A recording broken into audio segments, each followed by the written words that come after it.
I've been really busy with school, but I want to do at least this much because it's been weeks. I've still got a test planned on a much larger scale. But in this video, I'm going to talk about design differences between three high-end shears, specifically for rope bondage. And I've got some little rope glitter to show that I've already done this video shoot once. Three shears. The X Shears, I think this is the X Shears by X Shears. Leatherman Raptors, Leatherman brand, Raptors model. Kretzer, Safety Boy Robbins. Kretzer's the brand. Safety Boy Robbins is the big ass name for some 9.5 shears. The disclaimer on this is that my Raptors don't work. If you've seen the other video I've shown recently, you'll hear the sad story about how I got a pair that was defective. I sadly returned those, bought another pair from another source, and these are bad too. So I think that Leatherman has some serious safety control, or control safety. Oh Lord, I'm missing my words. They got some control issues. And that's actually consistent with my experience with a Leatherman. I've seen videos where these Leathermans work, and I can tell that they want to work, but I think the rivet is probably what's wrong with them. The last pair actually had the blades kind of misaligned. They weren't making good contact. That's not true with these, but they don't work. I'll do a quick test with two of them. This one, the long story short, it doesn't work. I'll do cotton, get it in view. Oh, I'm going to do it with the same ones. Nylon. This is jute. So that's three common materials that cut pretty differently. Hemp, if you can cut nylon and jute, you can cut hemp. Nylon. You can hear very loud clacking. You can hear a lot of power. These are not a quiet tool. The Kretzers work like that, and there's like a difference of philosophy for these a lot. The X Shears feature a very no bullshit kind of design. They do have a slightly unique cutter though. They've got kind of like a claw shape to them, and that delivers that kind of smooth cutting. Where's my nylon? You can, when they cut, they dig into the corner and then they just do a cut. And it's very nice. It's very consistent. These can be overloaded, but it takes a pretty high-tech rope to stop these shears. I do have Posh. Where's my 8 mil? This is 8mm Posh. And that was actually harder than it usually is for them. So they cut through Posh fine too, and just a waste rope. The Kretzers do as well. These are arranged by price. These are about $40. These are about, I see, vary anywhere from like $60 to $80. These are, I think, 70 or 80. They may even be 90. I don't know. Unsurprised. Oh, and these are also the old kind of dog. These have been around for decades. These are fairly new. These are not as new. These are in between. The Leathermans are a little bit in between. Unsurprisingly, the really expensive pair of shears here cuts the best. That doesn't necessarily mean they're my most recommended. So I talked about that bird kind of claw design. It's very good. There's a very large rivet here on both sides. It keeps these blades from separating very well. It's very strong. They're very comfortable. This is the lightest model here. It weighs, I think, less than 1/4. I think this weighs more than 4 times what this weighs, if I remember correctly. It's somewhere around there anyway. So these are, they work. They're no bullshit. They're designed by a nurse for nurses and first responders. They work very well. The Leathermans, I'm convinced, are a very bad thing to buy. I'm just going to say this is the only one that I flat out don't recommend. The rivet on the Leathermans looks great on one side. The other side reveals the truth. It's a very small screw, and it's just like a nut around that screw. It does not hold the blades in as well. the Leathermans, I'm sure I've seen videos when they work. I have also seen them fail even when they supposedly work well on larger items. Um, More problematically, they don't open very much. You have to kind of like fan your hand, like open palm, just to get it to open to the degree that these other two shears open up. More often, you get something like this, and it's really doesn't feel like enough for rope. You want to get the rope back to that jaw a little bit more because that's where the cutting power is.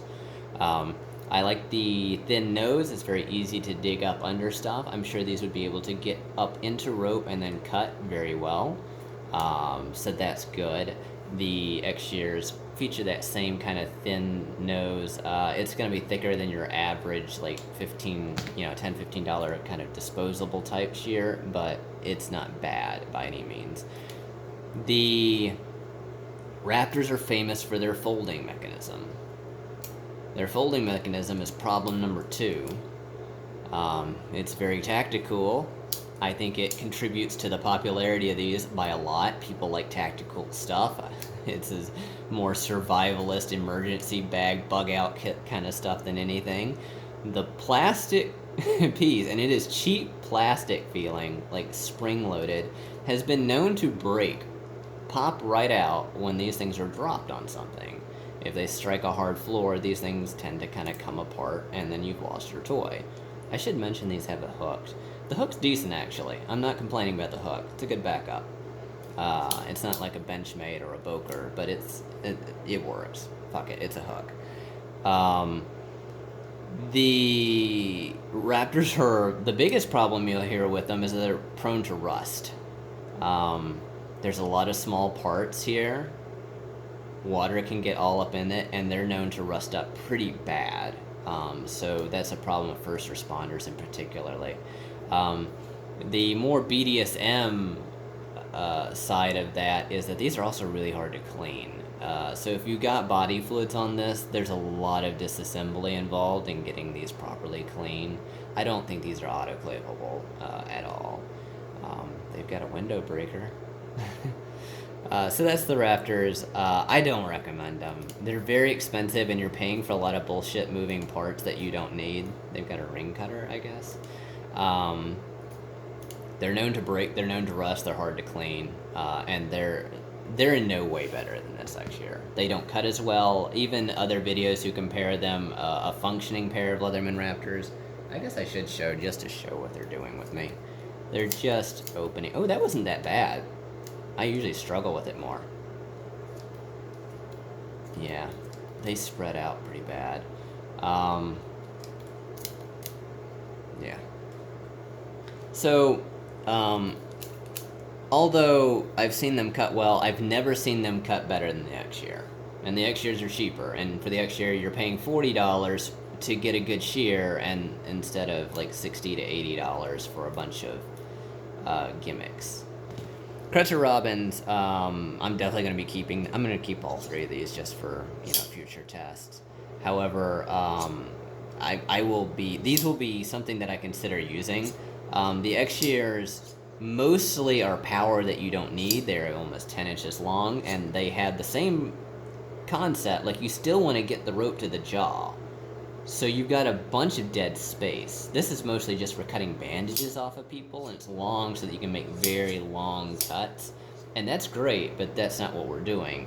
If I was to take this cotton and kind of put it to the end, I can't generate, look at all the hair, that's actually off my head. I can't generate enough power out of my hand to cut that. If I put down another hand, I can do it. Can do it closer in. And that's almost halfway there. Let me put it closer. I can do it at that point. So there's a lot of dead space. It's not useful for cutting rope. The blade is larger, so it's going to be harder to get in. And it actually, this guard isn't super useful for rope, and it can kind of get in the way as you're trying to dig it into rope. So it's actually harder to get into. You have to fight through more blade to get to the jaw where you need it to be. So there are some problems with this. And I don't generally recommend it more than the X-Shear. I'll talk more about other stuff, but the X-Shear is definitely going to be one of my top recommended cutting devices.